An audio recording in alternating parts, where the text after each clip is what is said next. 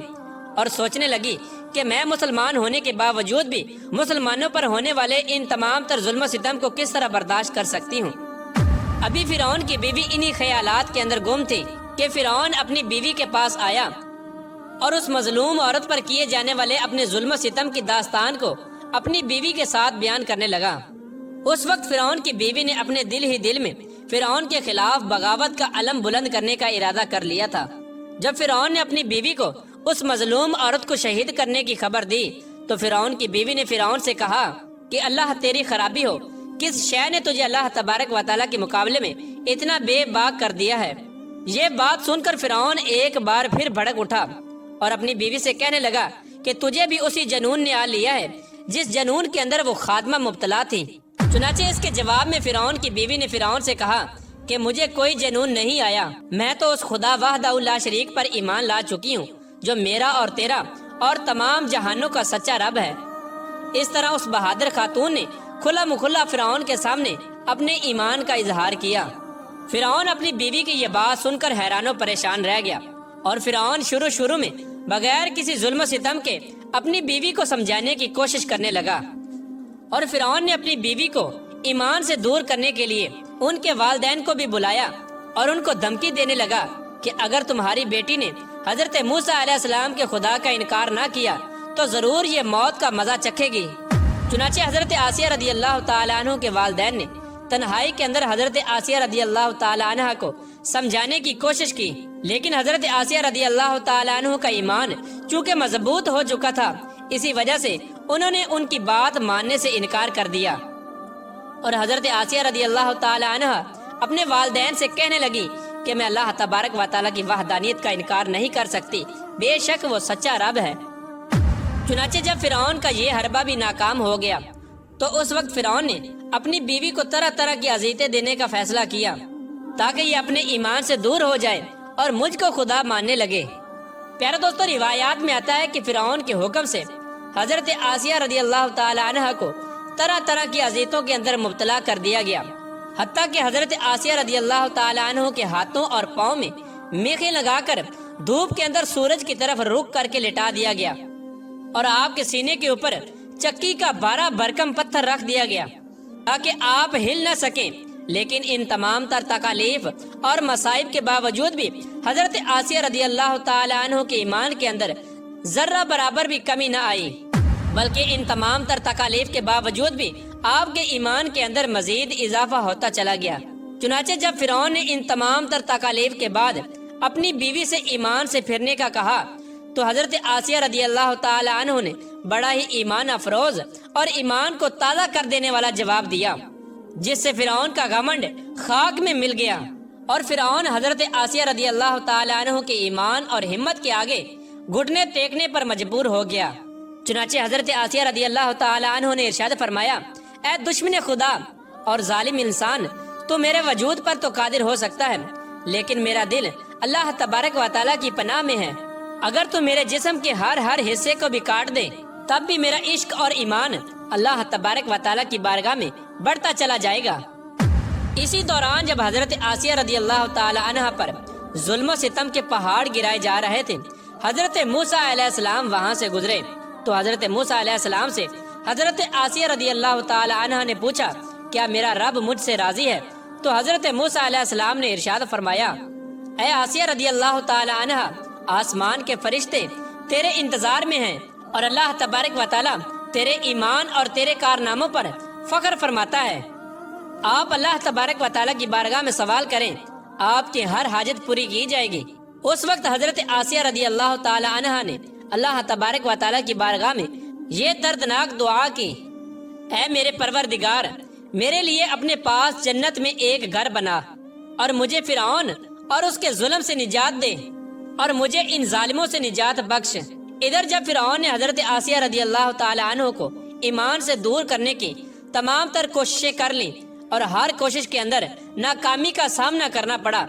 تو اس وقت فرعون نے حضرت آسیہ رضی اللہ تعالی عنہ کو شہید کرنے کا فیصلہ کر لیا، اور آخری حربے کے طور پر فرعون نے اپنے کارندوں سے کہا کہ ایک بہت بڑی چٹان لے کر آؤ، اگر یہ چٹان دے کر اپنے ایمان پر قائم رہتی ہے تو یہ چٹان اس پر گرا دینا، اور اگر یہ ایمان سے پھر جاتی ہے تو پھر یہ میری بیوی ہے۔ پیارے دوستو، اس خوفناک منظر کے وقت جہاں ایک طرف زندگی ہے اور دوسری طرف موت کھڑی ہے، تو اس وقت حضرت آسیہ رضی اللہ تعالی عنہا نے آسمان کی طرف نگاہ اٹھا کر دیکھی تو جنت کے اندر اپنا سفید موتیوں والا محل نظر آیا، جس سے آپ کا ایمان مزید بڑھ گیا، اور اسی حالت میں آپ کی روح پرواز کر جاتی ہے، اور اس کے بعد آپ رضی اللہ تعالی عنہ کے جسم مبارک پر وہ چٹان گرا دی جاتی ہے، اور وہ چٹان ایسے بدن پر گرتی ہے جس میں روح نہیں ہوتی۔ اس دردناک واقعے کے دوران جب فرعون اپنی بیوی پر طرح طرح کے ظلم کر رہا تھا، اس وقت اللہ تبارک و تعالی نے اپنے فرشتوں کو حضرت آسیہ رضی اللہ تعالی عنہ پر مقرر کر دیا تھا، اور وہ فرشتے حضرت آسیہ رضی اللہ تعالی عنہ پر سایہ کیے ہوئے تھے، اور ان کو جنت کے اندر اپنا مقام دکھا دیا تھا، جس کی وجہ سے حضرت آسیہ رضی اللہ تعالی عنہ کا ایمان مزید مضبوط ہو گیا، اور فرعون کی تمام مصیبتوں کو آپ بھول گئی۔ اس طرح حضرت آسیہ رضی اللہ تعالی عنہ نے دنیا کی تمام تر تکالیف اور مصیبتوں کو برداشت کیا، لیکن اللہ تبارک و تعالی کی وحدانیت کو نہیں چھوڑا، اور پھر اللہ تبارک و تعالی نے حضرت آسیہ رضی اللہ تعالی عنہ کو وہ مقام عطا فرمایا جو مقام آج تک کسی کو نہیں ملا۔